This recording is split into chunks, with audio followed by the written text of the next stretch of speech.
Sebab Sarawak ini negeri yang besar ya. Itu satu. Dari segi kalau hanya ada satu puspan, kita merasakan ianya tidak memadai. Mengikut statistik, puspan dari segi kapasiti ini sudah full capacity. Jadi ada lagi yang menunggu untuk masuk ke puspan. Kemasukan ke puspan ini adalah secara dua kaedah. Satu ialah sukarela. Satu lagi disebabkan mandatory. Ya.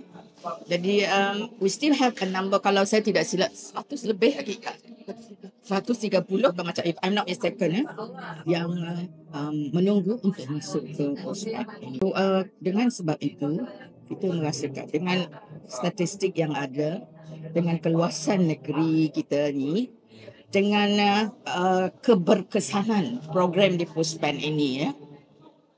Dan we all know in terms of recidivity di Sarawak is one of the best example. Orang balik ke penjara is very low compared to other places.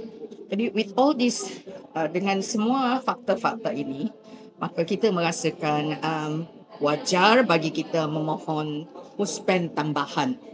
Kita minta dua lah, satu di tengah tu saja, iaitu kawasan tengah, satu di utara. Mesti dapat dua, satu lah macamnya.